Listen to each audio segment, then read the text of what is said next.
임재하셔서 하나님의 비밀서로 하나님의 나라의 비밀을 함께 나누고자 합니다. 오늘은 이제 심판에 대한 얘기, 마지막 이 세상 없어질 짐과 함께 심판이 이루어지는데요. 그 심판에 대한 얘기를 합니다. 이 얘기를 하면서 또 이 얘기를 여기서 좀 요즘 나라가 조금 어지럽죠? 네. 저는 윤석열 대통령이 지혜롭고 참 명철하고 많이 생각해서 대통령 된 분인데 어떻게 이렇게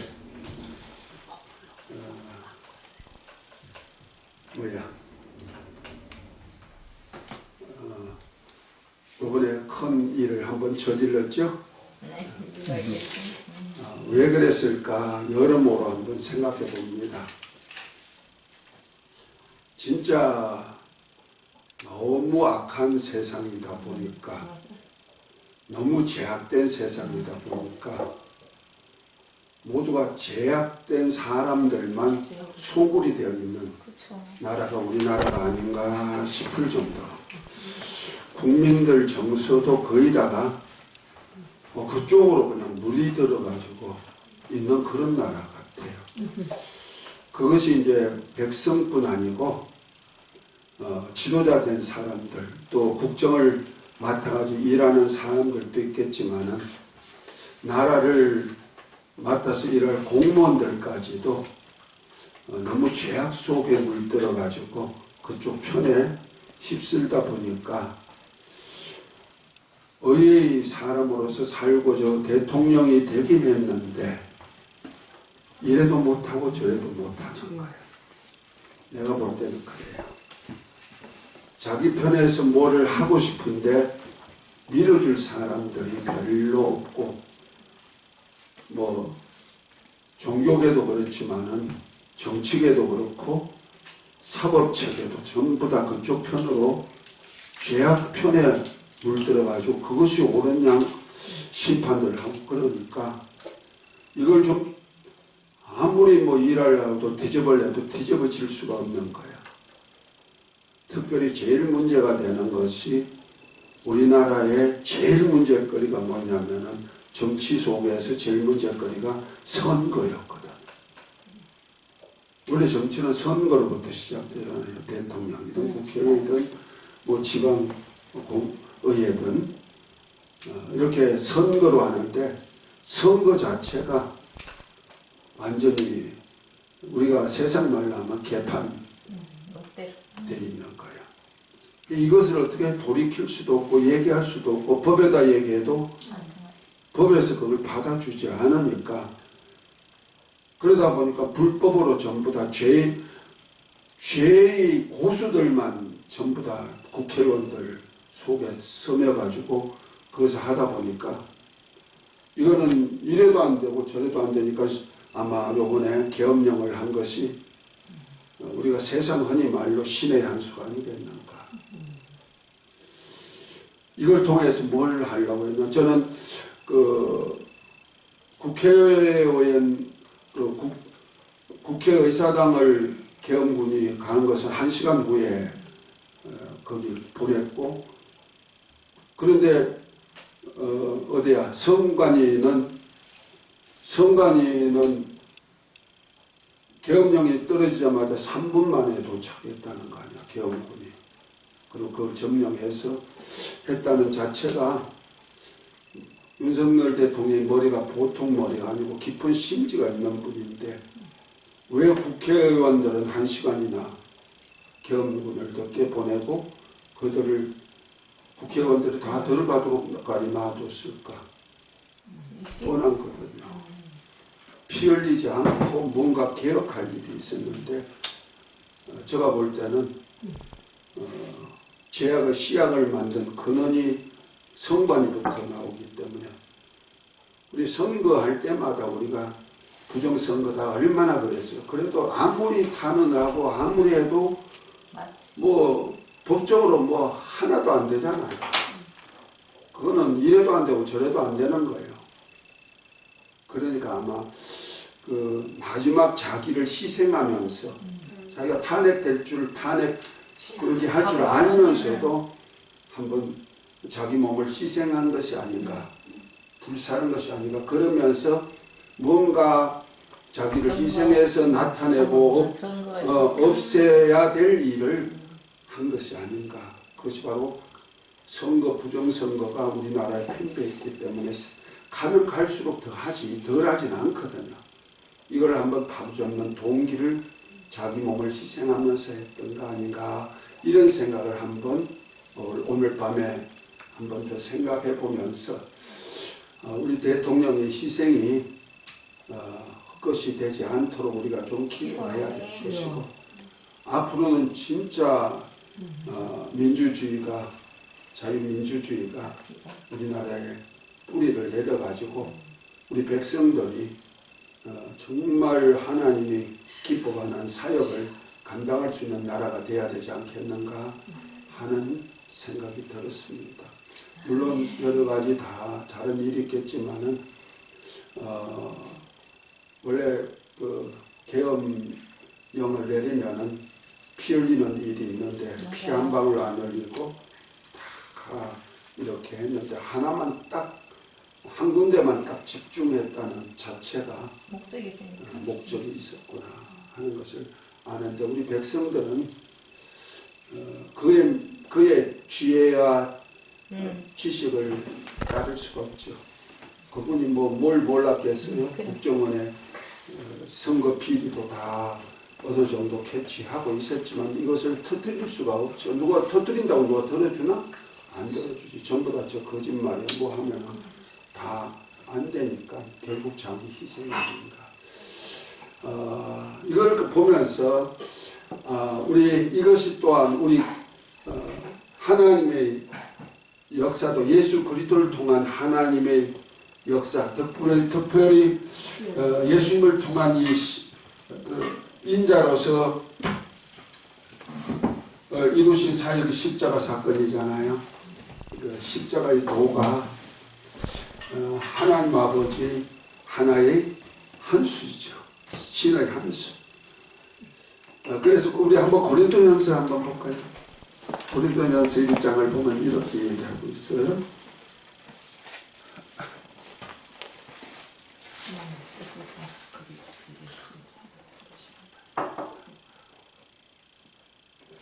(18절부터) 보면 이렇게 말합니다.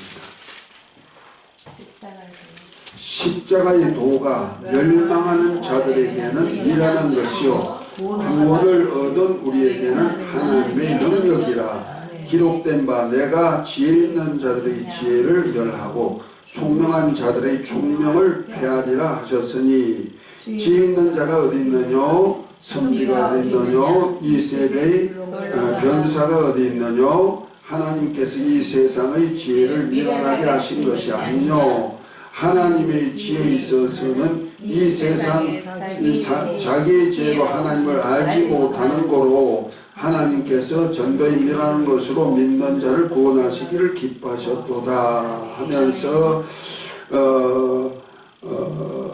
23절 우리는 십자가에 못 박히신 그리스도를 전하니 유대인에게는 끄리끼는 것이요 이방인에게는 미련한 것이로되 오직 부르심을 입은 자들에게는 유대인이나 헬라인이나 그리스도는 하나님의 능력이요 하나님의 지혜니라. 하나님의 미련한 것이 사람보다 지혜 있고 하나님의 약한 것이 사람보다 강하니라 하면서 하나님의 우리를 위한 구원의 사역을 위해서 예수님께서 십자가를 지신 이것이 도라는 거죠. 길이라는 거죠.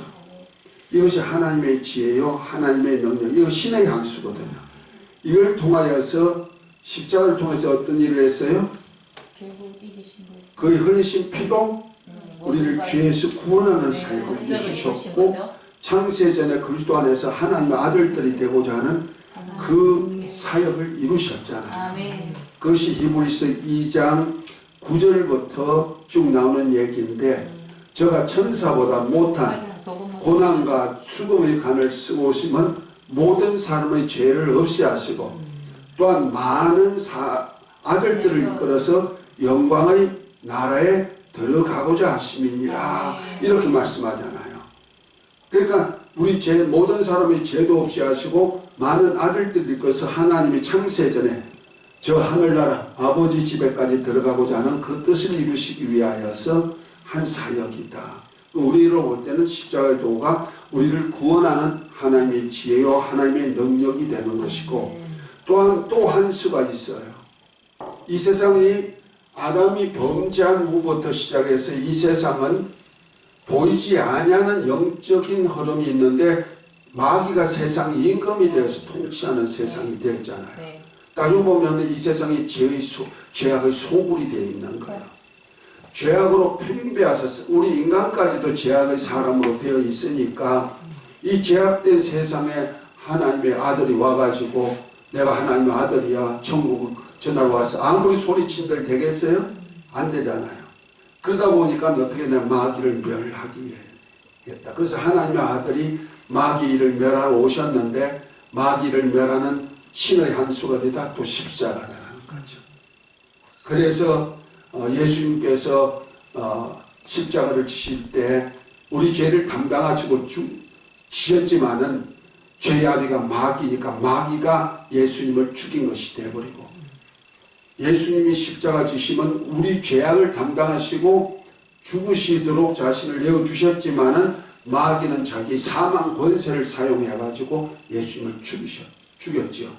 그러나 예수님은 하나님 아버지로부터 다시 살 계명을 받아서 오셨기 때문에 하나님이 그를 계명대로 죽으신 그를 살리셔가지고 마귀를 멸하는 일을 했단 말이야.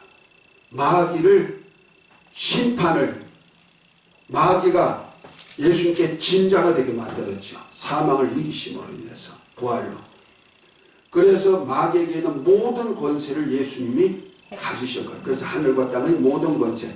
다시 말해서 이 하늘이 아니고 마귀가 있는 궁창하늘과 우리가 사는 공중하늘 이 땅까지 예수님이 다 소유자가 되고 바로 권세자가 되었죠.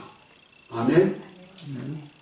그래서 마귀가 이제 권세가 없는 자가 되었어. 십자가 사건 이후에는 마귀가 권세가 없다. 지금까지 저 지난 시간부터 마귀에 대한 얘기를 하면서 그 얘기를 쭉 했어요. 십자가 사건은 이런 하나님 우리가 볼 때는 꼭 하나님의 아들이 저렇게 고난받고 십자가를 져야 될까지만은 하나님의 지혜와 하나님의 능력 안에는 이러한 영적인 배경이 들어있다. 윤석열 대통령이 아마 지금은 모르지만 조금 있으면 아마 들통나지 뭔가 한 일이 나지 않겠는가. 그래서 전화 위복으로 만들 계기가 있다고 나는 생각하고 기도 좀 부탁합니다. 왜냐하면 나도 대한민국 사람이고 국민이고 우리나라가 잘 돼야 되니까 죄악된 소굴 속에서 죄인이 득세하고 죄인이 대통령 되면 되겠어요? 안 되죠. 그건 공산당으로 가는 첩경인데 그건 안 되죠. 공산당이 돼버리면 기독교는 말살이에요. 저와 여러분들은요 순교 각오해야 돼. 그거 재산 다 뺏기고 다 없는 그런 공산주의 김정은이 앞에 가가지고 밑에 들어가야 된다니까. 그거 싫잖아요. 그런데 목사들 중에 그것도 좋아하는 목사도 있어요. 참나 희한한 아주 정신머리가 빠진 사람들도 있어. 기독교 망하는데도 미호고인가 귀신의 가르침 따라가지고 다니는 사람들이니까 그래. 자, 우리 십자가의 도가 이러한 하나님의 역사가 있단 말이야. 그래가지고 어떻게 해요? 하나님이 다시 우리에게 아담에게 주었던 왕권을 다시 회복시켜주는 그 역사를 했잖아요. 그래서 계시록 1장 5장 9절 10절에 보면 예수님이 우리를 피로 값주고 사가지고 하나님 아버지께 드려서 하나님의 빼앗겼던 하나님의 나라가 되게 만들고 제사장이 되게 만들고 땅에서 왕노릇하도록 우리를 그렇게 만들어놨다. 그 왕권을 회복시켜 준 것이 바로 교회 왕국 시대예요. 아멘. 저와 여러분들이 지금 예수님의 십자가 사건 이후에 하나님의 그 비밀된 역사, 십자가의 도를 통하여서 우리가 하나님의 나라도 되어서 따라합시다. 나는 하나님의 나라다. 하나님의 나라다. 내 몸 자체가 하나님의 나라예요. 그리고 성전이고 하나님을 보신 성전이고. 아멘. 저와 여러분들 값이 어마어마합니다. 우리가 보통 세포 하나가 60조 내지 100조개라요. 내 몸 하나가 60조 내지 100조. 이것도 어마어마한 숫자죠. 세포 하나, 생명체 하나나 개체인데 이 개체 생명체 하나를 못 만들어요. 모습은 만들 수가 있으되 그 안에 생명을 넣을 수가 없는 거예요. 우리가 마치 저 식물의 씨앗을 사람들 씨앗 모양은 만들 수 있어도 그 속에 뭘 못 넣어요? 생명을 넣을 수가 없어. 씨에 생명을 넣을 수가 없어. 그래서 다시 살아나는 역사가 없듯이 우리 세포도 그래요. 그래서 많은 사람들이 역사 속에서 이 생명의 세포를 좀 어떻게 만들어 볼까를 애썼지만은 사람들은 세포 하나를 못 만드는 거예요.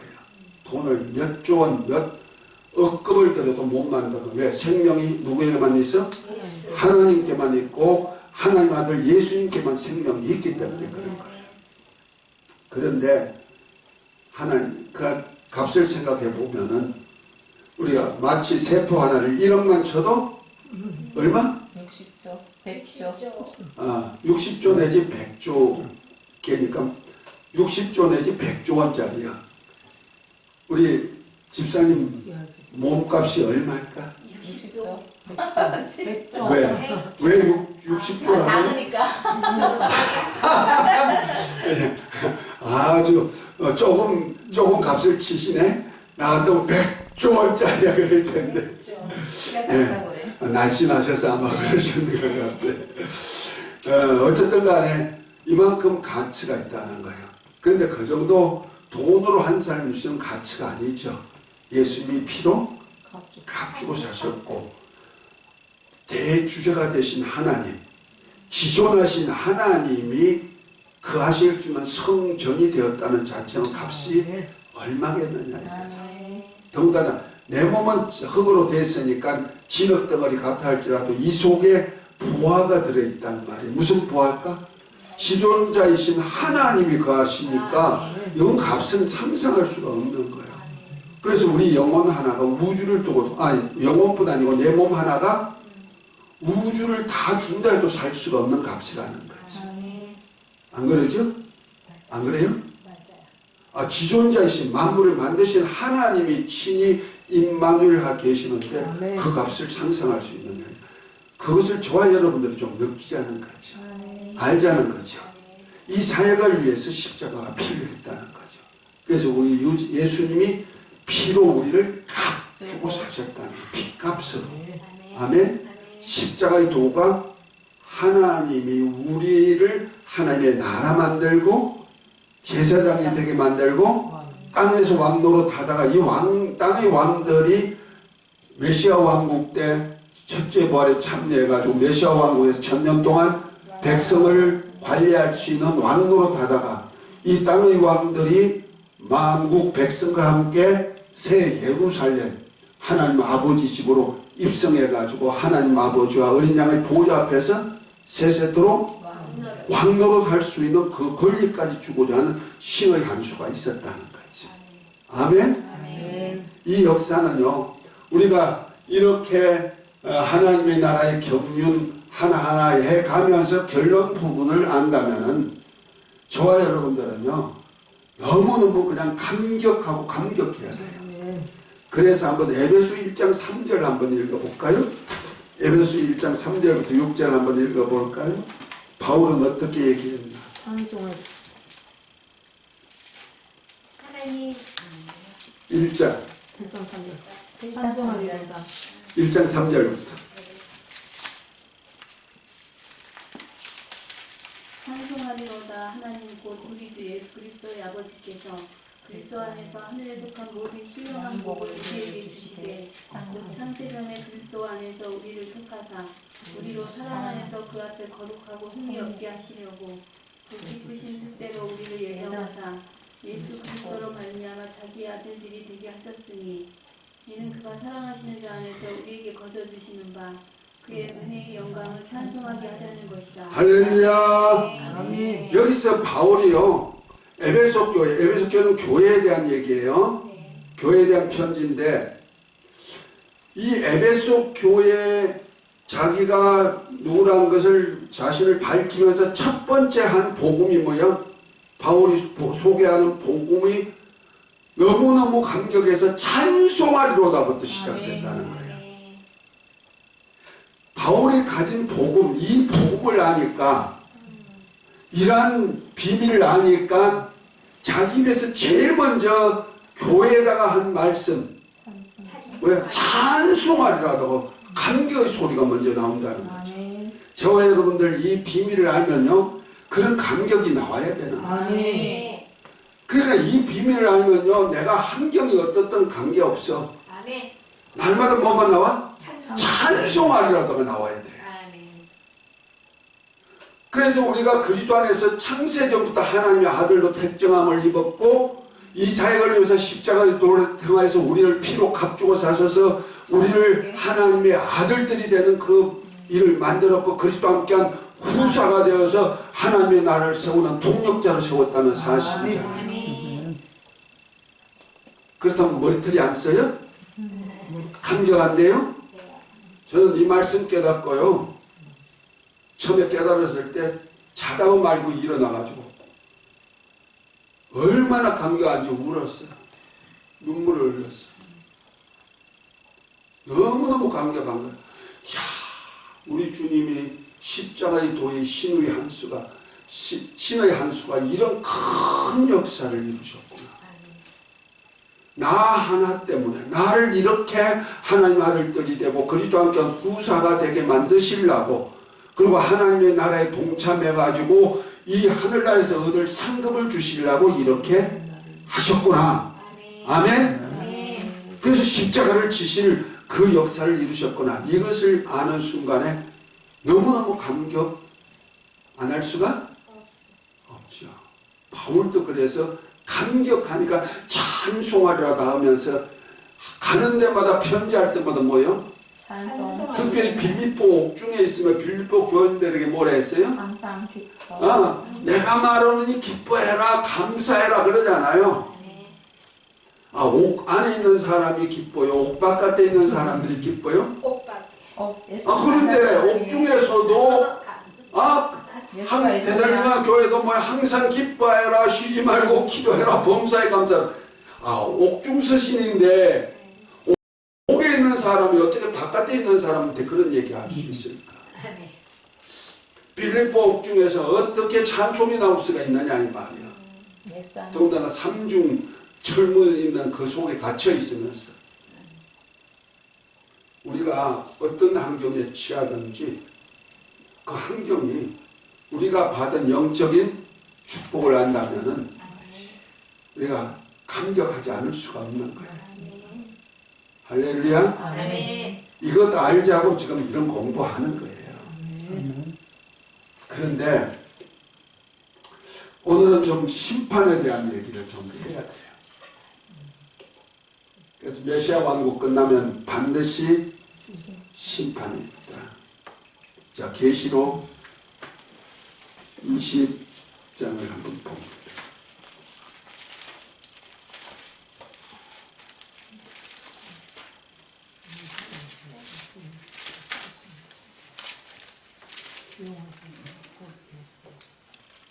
마귀를 7절부터 이렇게 말합니다. 천년이 참에 메시아 왕국이죠. 천년 동안 이루어지는 천년이 참에 사단이 그 옥에서 놓여나와서 땅의 사방 백성 곧 곡과 마곡을 미혹하고 모아 싸움을 붙이니 그 수가 바다의 모래 같더라. 저희가 지면에 널리 퍼져 성도들의 진과 사랑하시는 선을 두르매 하늘에서 불이 내려와 저희를 소멸하고 또 저희를 미혹하던 마귀가 불과 유황에 던지르니 거기는 짐승과 거짓 선자로 있어 세세토록 밤낮 괴로움을 받으리라 하고 말하고 11절부터 한번 읽어봅니다.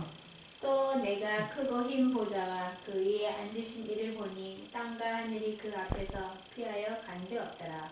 또 내가 보니 죽은 자들이 큰 자나 작은 자나 그 보좌 앞에 서 있는데 책들이 펴 있고 또 다른 책이 퍼졌으니 곧 생명책이라. 죽은 자들이 자기 행위를 따라 책들에 기록된 대로 심판을 받으니 바다가 그 가운데에서 죽은 자들을 내주고 또 사망과 음부도 그 가운데에서 죽은 자들을 내주매 각 사람이 자기의 행위대로 심판을 받고 사망과 음부도 불못에 던져지니 이것은 둘째 사망 곧 불못이라. 누구든지 생명책에 기록되지 못한 자는 불못에 던져지리라. 아멘. 자, 생명책에 기록되지 않은 마귀를 지옥불에 다 멸하고 난 다음에 마귀와 그 사자들 거기에 속한 자들 다 멸한 다음에 이 세상을 어떻게 지난 시간에 봤죠? 큰 소리로 떠나가고 땅이 불의 체질에 녹아버리고 이것이 지옥불이 된다는 말이에요. 여기가 지옥이 되는 거죠.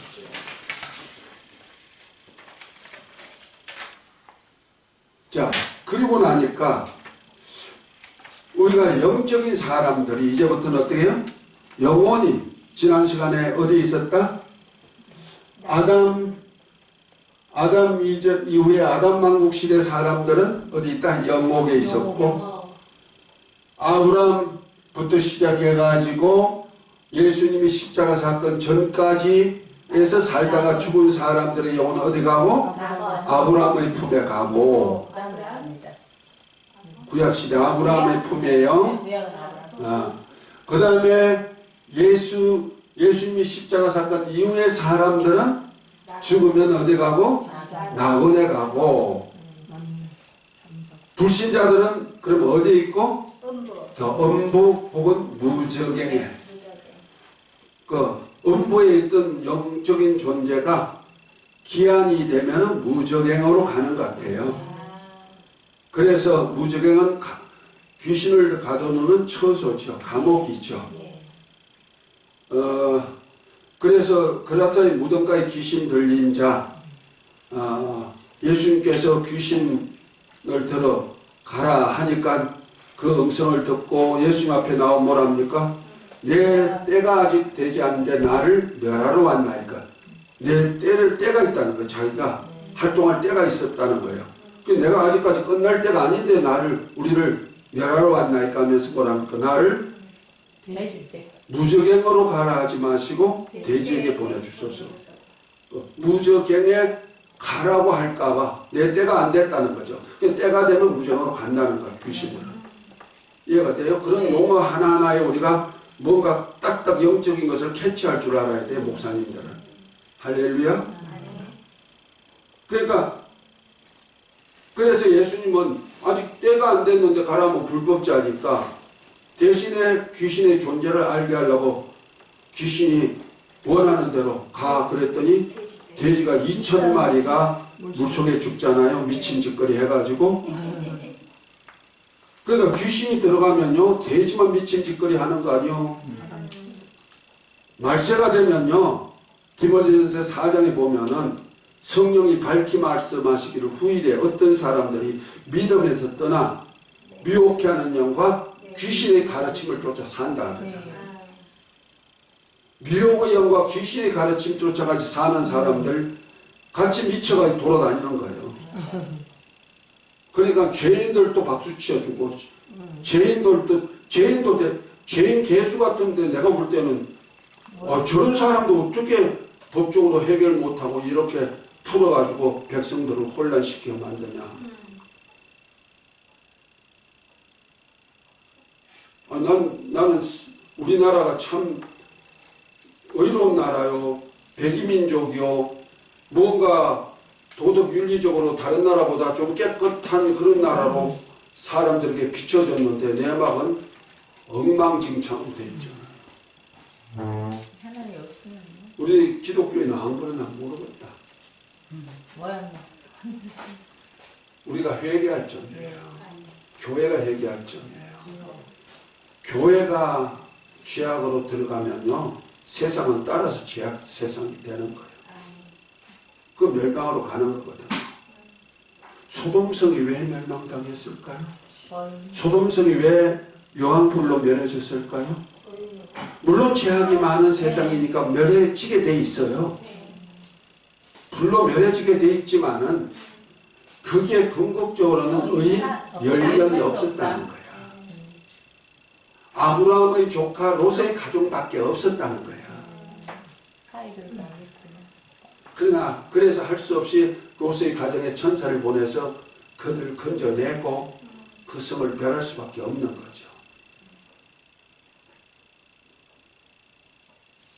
자, 이제 이 심판이 오는데 여기 보니까 보호자가 있다 그랬어요. 희고 큰 보호자, 이것을 백보자라고 해요. 심판하는데 백보자 심판이야. 여기 보호자가 나오네. 실제는 하나님께서 태초에 천지를 창조하시고 이 하늘나라에다가 하나님이 보호자를 두셨단 말이야. 이 보호자 같은 보호자가 여기도 또 나오네요. 희고 큰 보호자가. 이 백보자 심판 때 심판이 두 가지로 나오네요. 책이 두 가지 책이 있네요. 여기 책이 뭔 책이요? 생명책. 하나는 생명책. 또 하나는 뭔 책이요?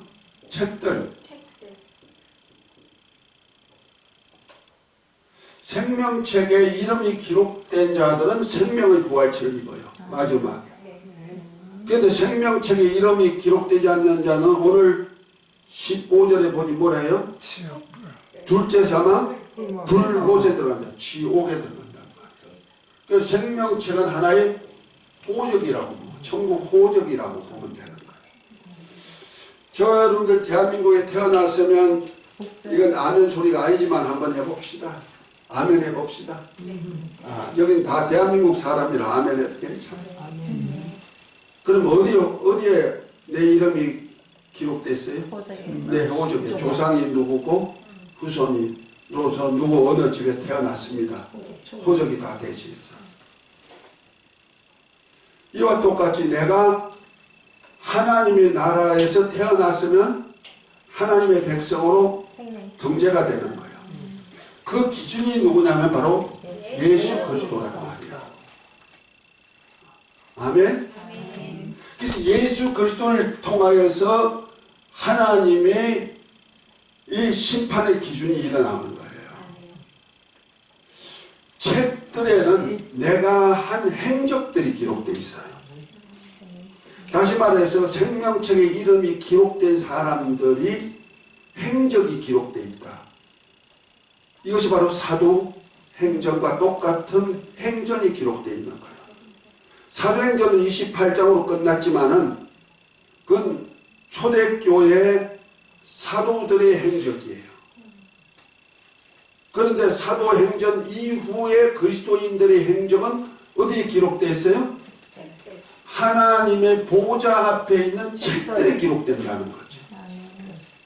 그러면 저와 여러분들이 태어나가지고 예수 그리스도를 만나서 하나님의 아들로 거듭났던 그 이부터의 행적은 어디다 기록될까? 내가 하나님의 나라로 기록된 하나님의 아들로 예수를 믿고 영접함으로 내 영혼이 죄와 허물로 죽었던 영혼이 죄는 예수님이 담당했지만 내 영혼은 죽었단 말이야. 그렇죠? 죄는 누가 담당했어? 십자가 사건을 통해서 죄는 주님이 담당하셨어. 그러나 죄와 허물로 죽었던 영혼은 그냥 죽어 있는 거예요. 그냥 죽었던 영혼이 그대로 예수님을 만나지 못하면 어떻게 돼요? 둘째 사망, 불모소득. 왜? 생명책에 이름이 기록이 되지 않는 거예요. 그런데 내가 어느 시대든 예수님을 하나님의 아들 그리스도인 것을 알고 믿고 영접하면은 하나님의 자녀로 거듭나잖아요. 이것을 물과 성령으로 거듭났다는 거예요. 그래서 물은 세례인데 바로 내가 죽고 예수님으로 다시 산 자가 되어서 이제부터 하나님이 약속한 나를 소화하며 달려갑니다 하는 신앙 고백으로 하는 것이 세례란 말이에요. 그래서 물은 예수 그리스도로 말미암아 부활하심으로 인하여 구원하는 편이고 세례라. 육체의 더러운 것을 씻어버림이 아니고 내 영혼이 바로 하나님을 향하여 찾아가는 것이다. 베드로전서 1장 21절에 얘기하고 21절 뒤에 얘기하고 있자. 그래서 우리 거듭난 것이 썩어질 씨로 된 것이 아니고 썩지 아니할 말씀으로 되었다 이렇게 얘기하잖아요. 그러니까 물과 성령으로 말씀과 예수 그리스도의 영으로 거듭났다는 거예요. 아멘. 거듭난 영혼은 어디 기록돼요? 생명책에 이름이 기록되죠. 그런데 구약 시대는 예수님이 오시기 전이니까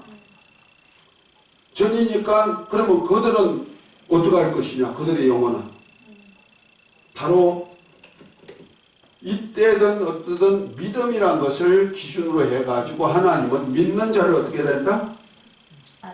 의롭다 해주고 그를 생명책에 다 기록을 하시는 거예요.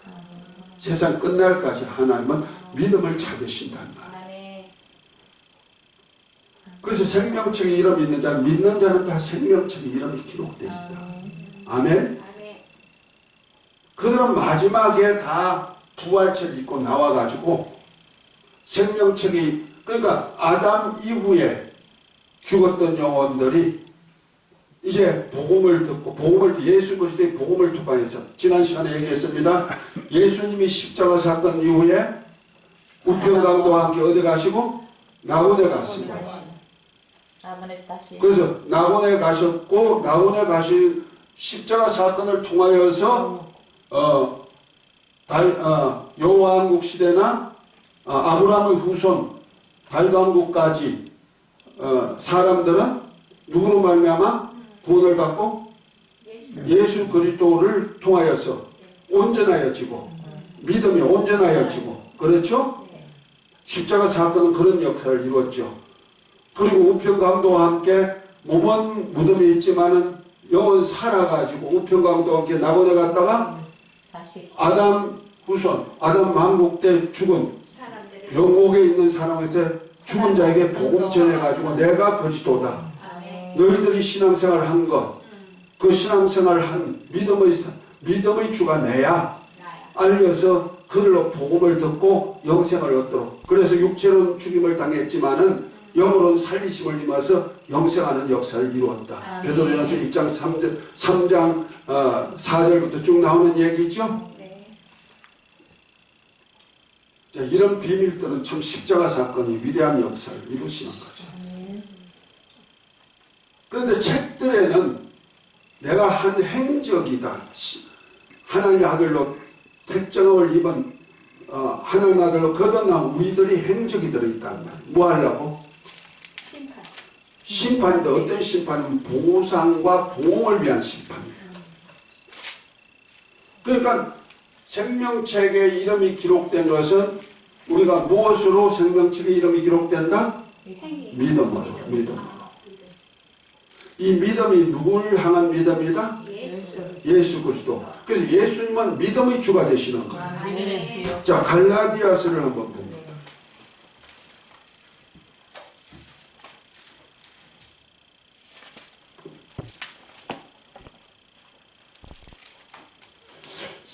이 2장에 보면 이렇게 1장 16절에 보면 이렇게 말합니다. 사람이 의롭게 되는 것은 율법의 행위로 말미암이 아니요 오직 예수 그리스도로 믿음으로 말미암아 그러한 우리가 예수 그리스도를 믿나니 이는 우리가 율법의 행위로서가 아니라 그리스도의 믿음으로써 의롭다함을 얻으리라. 아멘. 그렇죠? 그거 보니까 뭐입니까? 행위가 아니고 믿음이다. 예수 그리스도를 믿음으로 의롭게 하는데 여기 3장에 보면 이렇게 말합니다. 3장 6절에 보면 이렇게 말합니다. 아브라함이 하나님을 믿으면 이것을 의로 칭하였다 한것 같으니라. 그런즉 믿음으로 말미암은 자들은 다 아브라함의 자손인 줄 알라. 이렇게 얘기하고 있죠. 자, 이와 똑같이 갈라디아 3장 23절부터 22 29절까지 한번 읽어봅니다. 믿음이 오기 전에 우리는 율법 율법 아래 얘기는 매일바 되고 계시된 믿음의 때까지 갇혔느니라. 이같이 율법이 우리를 그리스도께로 인도하는 초등교사가 되어 우리로 하여금 믿음으로 말미암아 의롭다함을 얻게 하려 함이라. 믿음이 온 후로는 우리가 초등교사 아래 있지 아니하도다. 너희가 다 믿음으로 말미암아 그리스도 예수 안에서 하나님의 아들이 되었으니 누구든지 그리스도와 합하기 위하여 세례를 받은 자는 그리스도로 옷 입었느니라. 너희는 유대인이나 헬라인이나 종이나 자유인이나 남자나 여자나 다 그리스도 예수 안에서 하나이니라. 너희가 그리스도의 것이면 곧 아브라함의 자손이요 약속대로 유업을 이을 자니라. 아멘, 아멘. 이거 참 비밀입니다. 여기 보면 23절에 믿음이 오기 전에는 그랬죠. 네. 그 다음에 25절에도 믿음이 온 후로는 이렇게 얘기하고 있죠. 네. 그럼 믿음이 누구예요, 그러면? 예수. 예수님만 믿음의 주라는 거예요. 믿음. 네. 이걸 알아야 돼. 우리가 믿습니다. 믿음이란 뜻이요. 네. 의지한다는 뜻도 있죠. 네. 그 믿음에는요, 종류가 있어요. 우리가 믿는다는 뜻에서 신용도 있어요. 우리가 보통 사용할 때 신용은 누구와의 관계예요? 내가 이웃과의 관계에서 믿을만해 하는 것. 네. 그래서 저 사람 의지해도 돼 할 만한 사람들이 신용 있는 사람이죠. 우리 신용 사회가 되면 얼마나 좋을까. 그런데 요즘 거짓말을 하는 사회가 파헤치고 있다. 두 번째는 신념이에요. 믿는 거. 이거 누굴 믿는 거예요? 하나님. 나를 믿는 거예요. 나 자신 신. 나 자신을 믿는 거예요. 그러니까 내가 오간을 통해서 눈, 코, 고, 입, 지식, 이론, 내가 경험 이런 것을 보면은 나는 할 수 있어 하면 돼 자신이 있어 이런 거 뭐예요? 신념이에요. 신념이죠. 신념이 없으면 또 안 돼. 우리 사람이 살아가는 데는 그렇죠? 네. 신용도 있어야 되고 신념도 있어야 돼요. 그런데 이거는 우리가 하나님과의 관계는 없어요. 살아.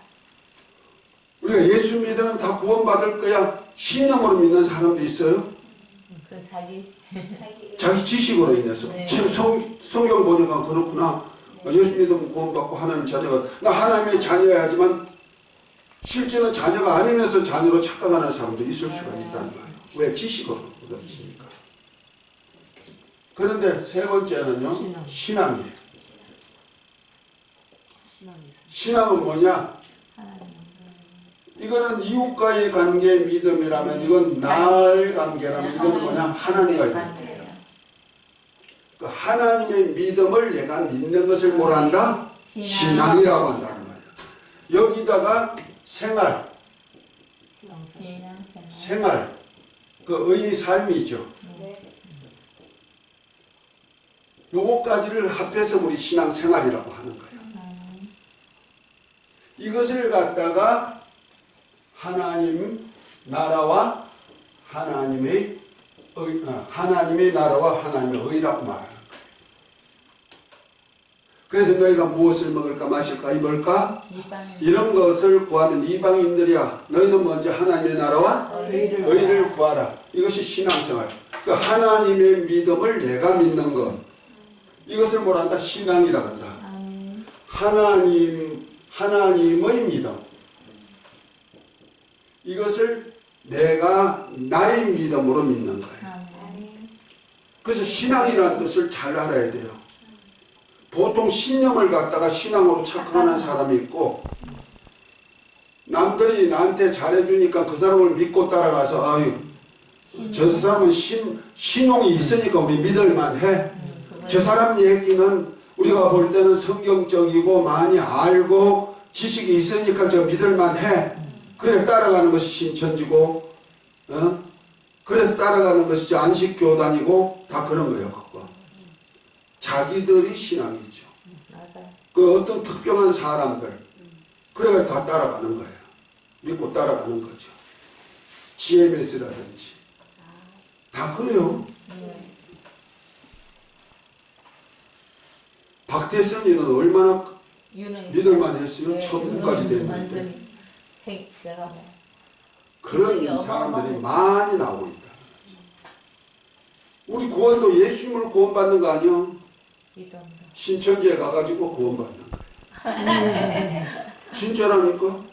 깜짝 놀랄 얘기를 그래 하고 있는 거야. 예수님이 십자가 사건하고 관계없어. 부활도 상관없고. 자, 그래서 내가 신앙할 때 신앙의 주가 누구다? 예수. 그래서 믿음이 오기 전에는 구약이에요. 믿음이 온 후로는 뭐요? 신약이에요. 그러면 신약시대 사람들에게는 후사다 그랬어요. 아까 마지막에 그랬죠? 유업을 이을 자다. 아멘. 같은 아브라함의 자손인데 구약의 아브라함의 자손들은 유업을 잊지 못한다는 거예요. 그래서 갈라디아 4장에 나온 그 얘기가 다 나와. 아브라함이 두 자식이 있는데 네. 하나는 여종 하나를 통해서 나온 이스마엘이 있고 네. 하나는 약속의 자손 사라를 통하여서 나온 이삭이 있다. 그런데 하나님 뭐라 한다 했다? 저 종의 자식은 쫓아내라 하지 않느냐. 네. 이스마엘. 유업을 잊지 못할 자라고 하지 않느냐. 그래서 쫓아내라고 했다. 그랬다. 똑같은 얘기죠. 구약 시대는 아무리 열심히 일해도 책들에는 기록이 안 돼. 왜? 하늘나라 유업을 받을 수가 있는 자격이 없어. 그런데 믿음이 온 후로는 뭐야? 이 자격이 주어지는 거야. 하나님은 나를 유업을 얻을 자가 되고. 지금 아까 읽었던 그 갈라디아서 3장에 나오는 얘기, 그 28절에 너희는 유대인이나 헬라인이나 종이나 자유자나 남자나 여자 없이 다 그리스도 예수 안에서 하나이니라. 너희가 그리스도에 속한 자면 곧 아브라함의 자손이여 약속대로 유업을 이을 자이니라. 우리 유업을 잇는데 어디 유업을 잇는? 하늘나라 하나님의 나라. 그러니까 아브라함의 자손 혈육의 하나님 아브라함의 자손은요 왕국의 후에 여호와 왕국 때 가나안 땅을 유업받았죠. 예루살렘을 유업받았죠. 그 성전 안에 살 권리를 얻은 거예요. 이건 벌써 이 땅의 것을 받았어. 그런데 우리는 뭐요? 하나님의 나라 것을 유업받을 수 있는 자격이 주어져. 그런 사람들이 책들에 기록되어 있다는 거죠. 그것이 바로 하나님의 나라와 의인데 의인은 바로 우리를 온전케 하는 거죠. 그래서 한번 시편 109편 14절을 한번 읽어봅니다. 하나님의 보좌가 무엇으로 되어 있을까?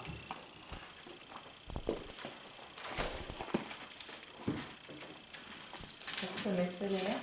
119편, 89편, 89편 죄송합니다. 14절. 의와 공의가 주의 보좌에 기초라. 인자함과 신실함이 주 앞에 있나이다. 아멘. 아멘. 의와 공의가. 자, 하나님의 보좌가 뭐로 되어 있다? 의와 공의. 의와 공의로 되어 있다.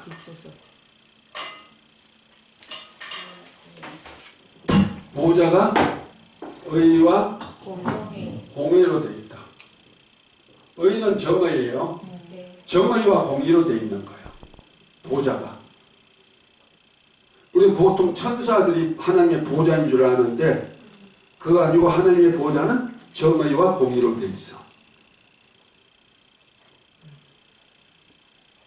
정의는 뭐냐면 진리예요. 이건 하나님이 직접 하실 하나님의 사역을 전체를 진리라 그러는 거예요. 그래서 하나님 자신을 진리라 그러죠. 변함이 없단 말이에요. 그래서 하나님의 의로우심이 하나님 아버지도 의로우시고 아들 예수 그리스도도 의로우시고 성령도 의로우시고 진리란 말이에요. 진리. 그래서 진리의 성령, 나는 길이요 진리요 생명이다. 하나님은 진리시니 이렇게 얘기하잖아요. 그리고 그분이 나온 말씀이 뭐예요? 다 진리예요. 예수 그리스도 통해서 나온 말씀도 진리예요.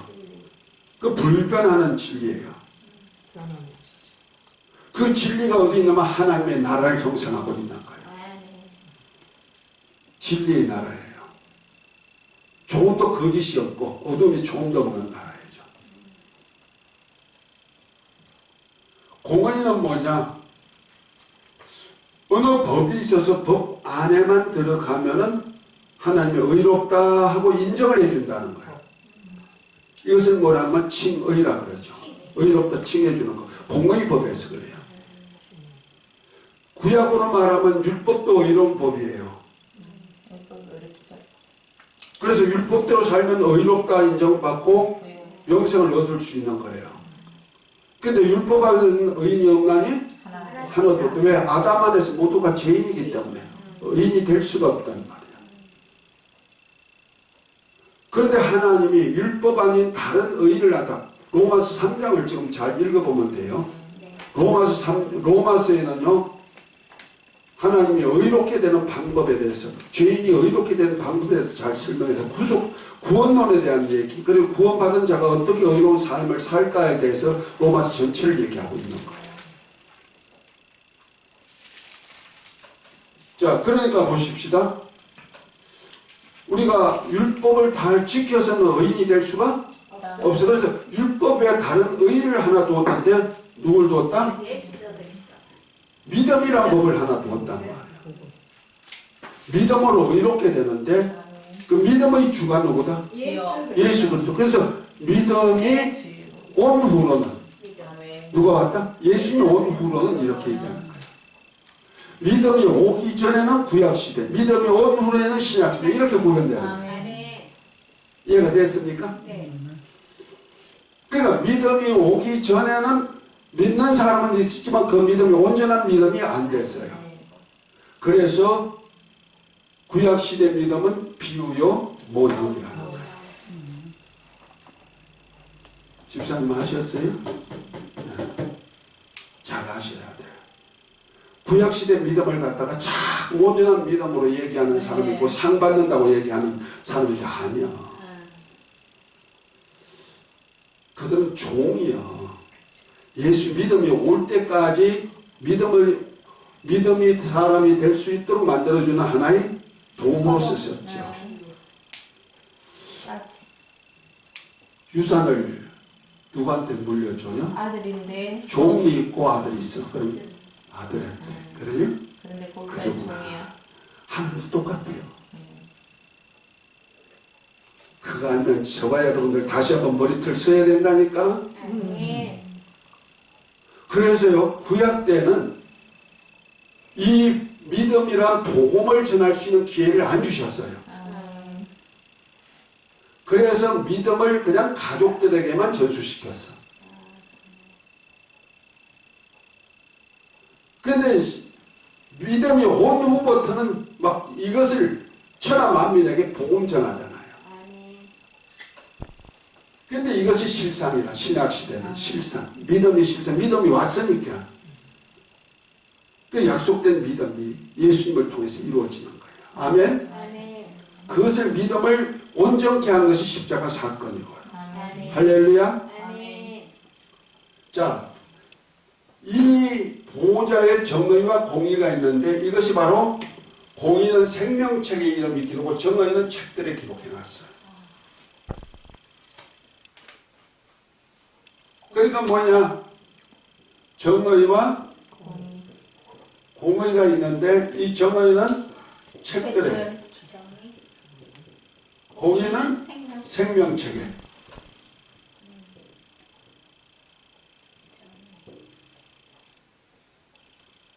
이 정의는 뭐냐? 하나님 나라. 공의는 뭐냐? 하나님의 의. 누굴 통해 의? 전부 다 예수 그리스도를 통해서 하는 거예요. 그래서 내가 하나님의 의를 입은 의롭다 함을 받은 사람들은 생명책의 이름이 기록되고 생명책의 이름이 기록된 자들이 정의로 살면은 그 하나하나 한 하나님의 나라를 향해서 한 일들이 어디에 기록돼? 책들에 기록된단 말이에요. 그래서 내가 하나님의 나라를 위해서 일했느냐? 하나님의 나라를 위해서 일하는 제자들에게 물 한 것을 대접했느냐? 그것까지도 상으로 주신다는 거예요. 놀라운 역사예요. 그래서 제자의 이름으로 물 한 그릇을 대접해도 상을 일자고 주신다는 거죠. 만약 복음 전하는 선지자 사역을 하는 사람들에게 선자의 이름으로 선자를 대접했다. 같은 주의 종들 대접했다. 그럼 어떻게 해요? 선지의 상을 같이 받는다. 그래서 고린도전서 1장에 보면은 바울이 이렇게 말합니다. 사도된 바울과 소스대네는 고린도에 있는 교회, 곧 성도라 부르심을 입은 자들과 또한 각동각체 주의 이름을 부르는 모든 자들에게 하나님의 평강이 있을지어다 인사하는 얘기가 있죠. 거기 보면 사도라 부르심을 입은 바울과 소스대네가 나오네요. 바울은 우리가 사도라고 치어든다 해도 소스대네는 사도급이 안 되는 거예요. 우리가 볼 때는. 근데 사도로 쳐졌어. 왜 그래? 사도인 바울과 같이 동력을 했기 때문에 사도예요. 브리스길라와 아울라와 같은 사람도 뭐예요? 교회 세우는 사역자가 됐잖아요. 그러니까 사도급에 속하는 자들이에요. 저와 여러분들도 교회 세우는 사역에 동력해만 하나님의 나라 세우는 사역하죠. 복음 전도할 때 이 몸을 피로 값주고 사셔서 이 몸을 하나님의 나라 만드는데 이 몸들이 모이는 것이 교회잖아요. 그 교회라는 얘기가 에클레시아, 불러서 내어 모이게 했다는 거 아니에요. 근데 이 세상에서 어둠에서 불러내어가지고 아들의 나라로 이끌어낸 것이 그 교회가 하나의 나라가 되는 거예요. 이것이 예루살렘과 연결되죠.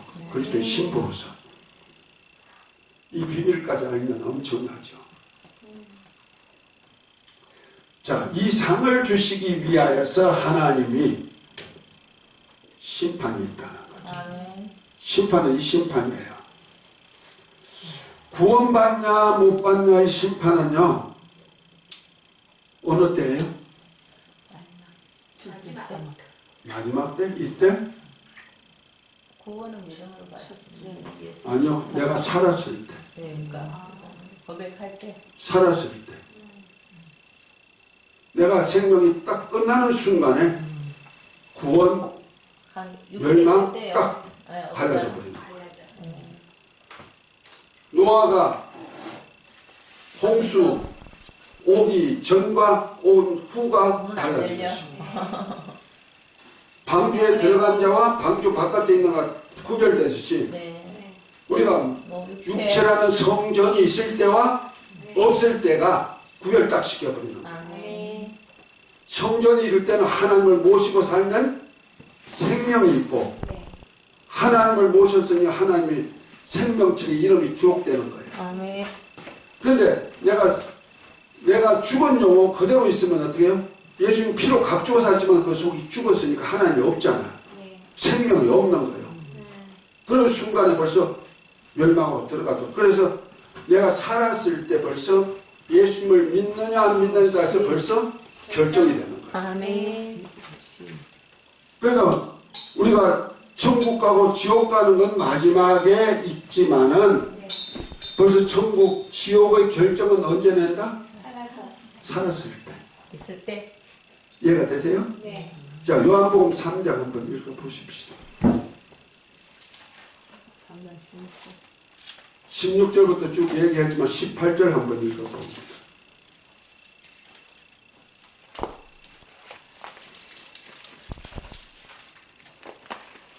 그를 믿는 자는 심판을 받지 아니하는 것이요 믿지 아니하는 자는 하나님의 독생자의 이름을 믿지 아니하므로 벌써 심판을 받은 것이니라. 아멘. 독생자 이름이 뭐예요? 예수라는 이름의 뜻이 뭐이다? 구원. 자기 백성을 저희 죄에서 구원. 또한 임마누엘 하나님이 함께 하시다는 뜻이죠. 아멘. 그러니까 자기 백성을 죄에서 구원해서 함께 하실 하나님의 이름이 예수예요. 아멘.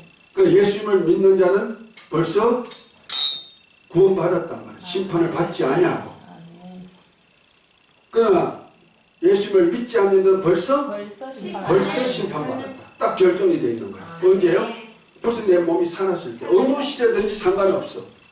어느 시대든지 믿음의 주가 누구다? 예수입니다. 그러니까 비록 비우요 모형일지라도 구약시대에도 이 모든 비유와 모형이 누구냐면 예수님을 통해서 아멘. 하나의 비유 모형이야. 믿음에 대한 비유란 말이야. 아멘. 아멘. 그러니까 이때도 벌써 예수님을 믿는 믿음이 있으면 벌써 생명책의 이름이 기록되는 거야. 아멘. 백성으로서. 그런데 믿음이 온 후로는 예수님을 믿으면 어떻게 해요? 하나님의 아들로서 구원의 역사를 이루는 거예요. 아멘. 구약시대는 비유요 모형이니까 이거는 백성으로서의 구원이라면은 믿음이 온 후로는 하나님의 아들 예수님을 믿음으로 벌써 죄에서 구원받은 하나님의 아들로서의 구원이란 말이에요. 아멘. 그래서 아들에게는 보상을 주기 위해서 뭘 한다? 복음을 전하게 한 거예요. 아멘. 만민에게 네. 복음을 전파해라. 아멘. 이제부터는 복음 전할 사역을 주고, 그래서 구약시대는 복음 전할 권리를 안 주었어요. 여호와 정인들이 있지만 여호와 정인은 자기 가족들에게만 여호와 신앙을 물려줬어요. 구약은요. 절대로 외부로는 안 갔어요. 그래서 할례 받은 백성들에게만 여호와 신앙을 전했죠. 율법을 전했죠. 율법이 이방인에게 전해졌다? 안 전해졌어요. 그러나 믿음이 온 후로 예수 그리스도가 온 후부터는 복음이 하나님의 나라의 복음이 만민에게 전해지는 거예요. 아멘. 왜 그랬을까? 후사로서 하늘나라를 상속받게 하기 위해서, 아멘. 일을 시키기 위해서, 아멘. 일하는 자에게 보상이요. 그래서 계시록 22장을 한번 봅니다. 21장 아까 읽었죠? 20장 읽었죠? 한번 20장 한번 더 보고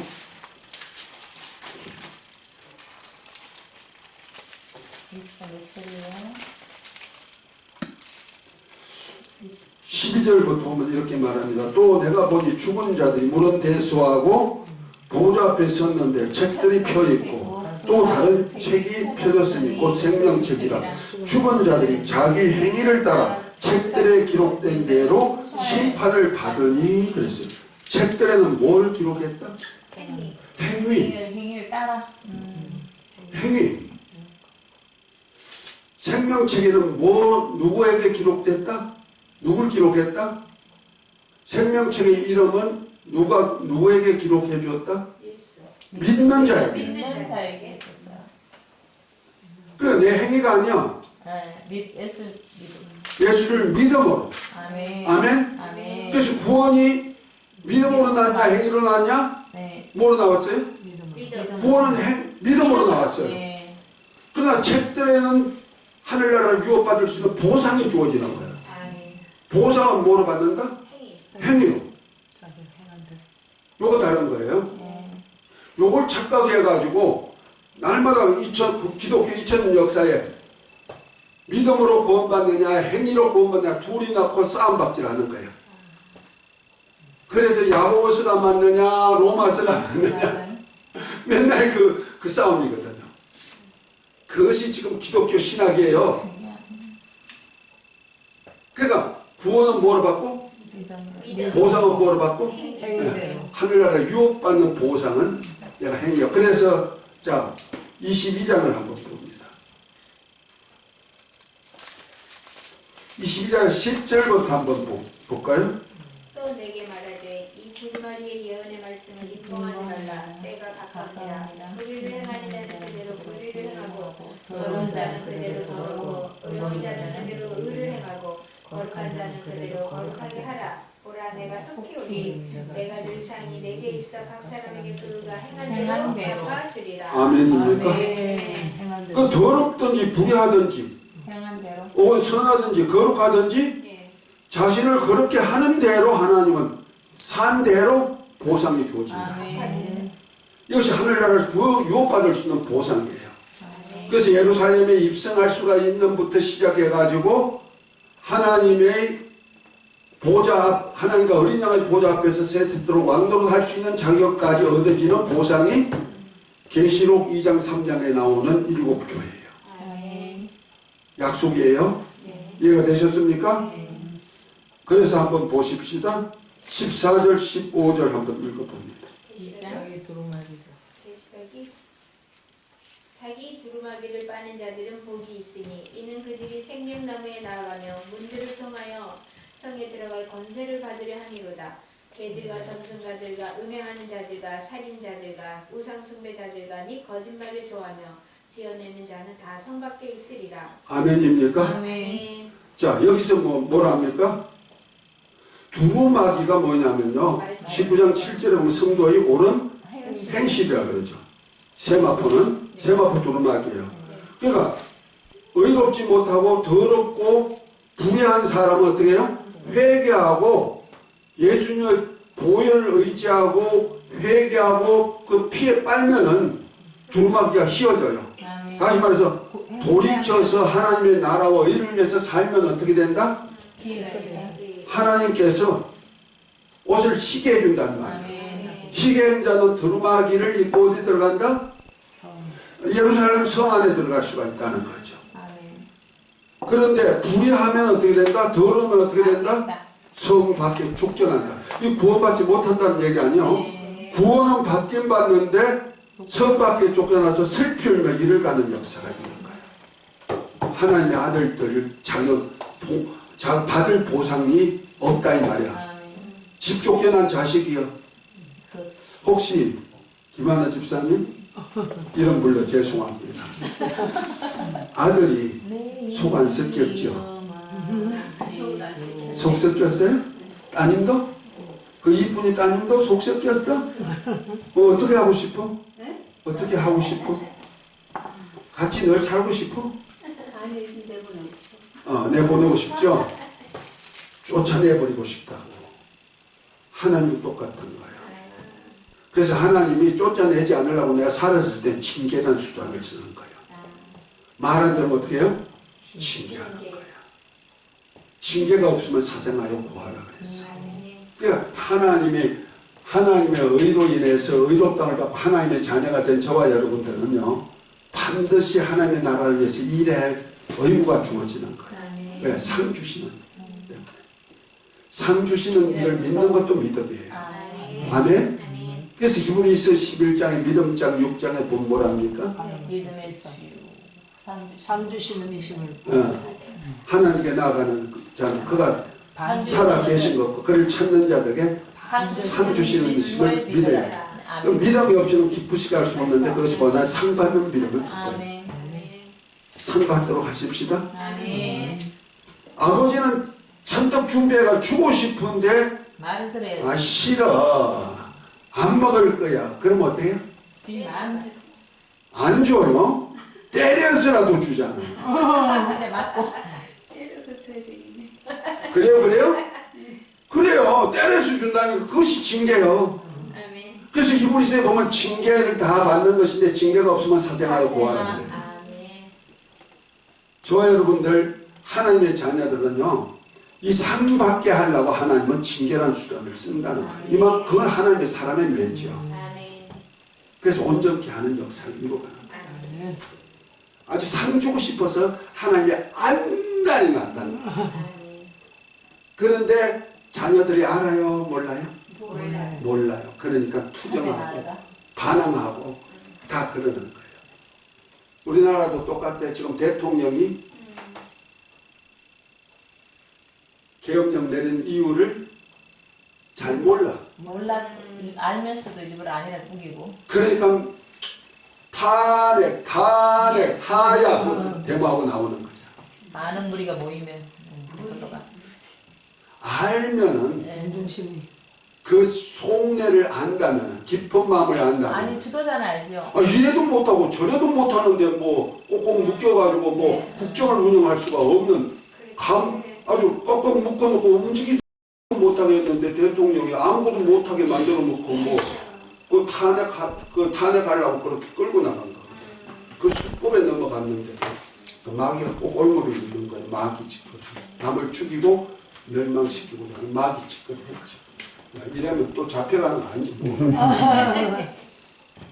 그럴지도 할 얘기는 해야 돼. 자, 너무 시간이 많이 가네요. 너무 시간 많이 더 얘기할 거 있는데 다음 시간으로 좀 네. 미뤄야겠습니다. 자, 그러면 보십시다. 우리는 반드시 하나님의 나라와 의를 위해서 일할 의무가 주어지는 거예요. 아멘. 아멘? 아멘. 그러려니까 하나님을 알라 힘써. 아멘. 자, 한 번 더 찾아봅니다. 요한복음 3장 아까 18절 읽었죠? 36절을 한번 읽어봅니다. 똑같은 요한복음 3장이요. 9원장인데 3장 36절. 아들을 믿는 자에게는 영생이 있고 아들에게 순종치 아니하는 자는 영생을 보지 못하고 도리어 하나님의 진노가 그 위에 머물러 있느니라. 이것도 아멘입니까? 무슨 얘기인데? 아들을 믿는 자에게 아들을 믿는 자는 뭘 받았고? 영생. 영생을. 요한복음 3장 16절이에요. 네. 믿지 않으면 벌써 심판받은 것이고 네. 믿는 자는 벌써 영생을 받은 거예요. 네. 아멘? 아멘. 아들 믿는 영생이 있고 했어요. 네. 근데 아들을 순종치 아니한 자는 영생을 보지 못하고 도리어 하나님의 진노가 그 위에 그 머리에 머무려 있다. 하나님의 진노를 받게 돼 있단 말이야. 아멘. 언제? 심판 때.